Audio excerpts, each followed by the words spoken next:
And Ryan, thanks for taking a few moments to be with us. It's been a troublesome road for the M's as of late. From your bird's eye view, what needs to change? Well, I think they need to start hitting it with a little bit more consistency. They need to get healthy, and I don't know that that's going to happen anytime soon. This is a lineup without Mitch Haniger. It hasn't had Kyle Lewis all year. They have some relievers that have been down, and I think that's been the biggest issue for some of the inconsistency. They're not hitting with a consistent enough pace to offset some of the other issues that they've had. And that's been an issue. And that's what they tried to address this offseason. And thus far, it really hasn't come to fruition. Adding a bit of insult to injury, Ryan, Scott Service, the manager of the Seattle Mariners, had a little bit of a faux pas yesterday when he was trying to get a reliever out in the game. Tell us a little bit exactly about what happened there. So, yeah, that was interesting because we couldn't tell. You're up in the press box, so you can't hear what's going on. But after going into the sixth inning, Service decided late that they wanted to bring Sergio Romo in to face the kind of the heart of the Red Sox order and replace rookie George Kirby. Kirby would have been the third time through the order, and Alex Verdugo and Trevor Story had already hit 2 home runs off him. Alex Verdugo had some success against him. So they decided late in the inning that they were going to do that, and Sergio Romo was out in the bullpen trying to get loose, and he told them that he needed a few extra pitches to get loose. So Service went to home plate umpire Scott Berry, asked if he could bring Kirby to the mound and then substitute him after he warmed up.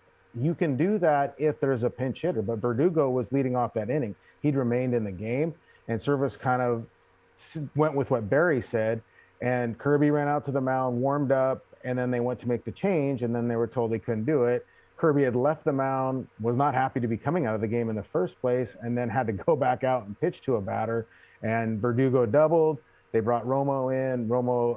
Trevor Story got a single, one of his 4 hits on the night, and Julio Rodriguez made a throwing error, and that's how the go-ahead run kind of scored. But yeah, the communication just was all kind of botched because George Kirby didn't know that he was coming out of the game. He went to the mound thinking he was going to pitch the 6th inning, and he was fired up to try and get Verdugo and Story out. He thought that his stuff was getting better, so he was upset that he got all the way to the mound, made the warm-up pitches, and then came out. And then, Romo comes in and they have to do all the stuff. It was bad. It was a bad look to a lot of bad baseball that's being played right now.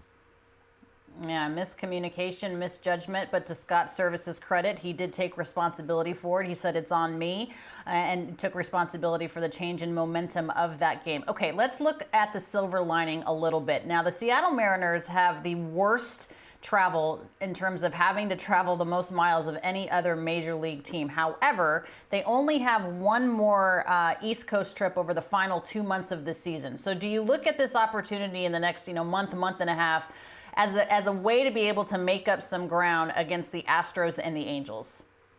Yeah, I'm looking forward to not having to be on the East Coast so much.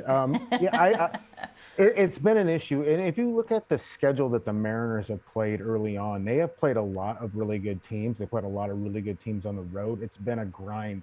When they had the success early, they beat up on the Royals and the Rangers. Since then, they played the Rays twice, the Mets, the Red Sox, who are always tough at home. They've had some issues there. I think, their schedule gets a little bit easier in the coming months. They aren't on the road quite as much. They do get teams like Oakland and Texas a little bit more. And they do have 5 games against the Angels coming up in mid-June, which, that's 5 games in 4 days against the Angels. They can make up some ground in those days.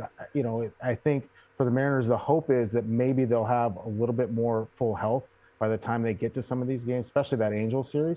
That right now it's not looking like Haniger is going to be back till early July, but the rest of the roster could get better by the time that comes around. And I think, that's what they're looking for. Just get through this road trip, get home, and then try and make things work. They also got a 3-game set against the Orioles coming up as well.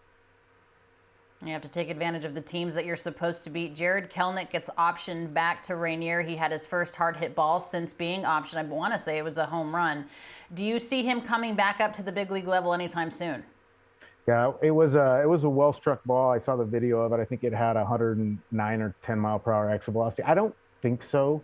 The Mariners aren't better without him in the outfield. They miss him defensively, but they're down there and they want to get him fixed. They want him to kind of figure out some swing decisions and maybe just handle some of the failures a little bit better. I know Jared had talked to us this spring about that he was going to let the failures, the 0 for 10 stretches, the strikeouts not get to him. But I think he started to press late, and we saw that in the last homestand, and that's kind of what helped them make the decision to send him down.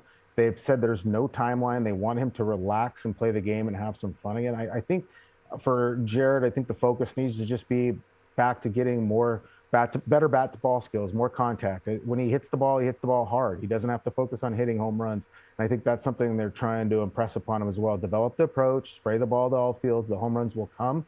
And I think that's important. You can argue whether or not they may have pushed him up a little quickly last year. He played 5 AAA games before coming up, struggled, went back down, then came back and had some success. Maybe this reset is good for him, but I don't think we'll see him anytime soon, not until they really feel like he's kind of figured out some things with his approach and kind of how he handles failure.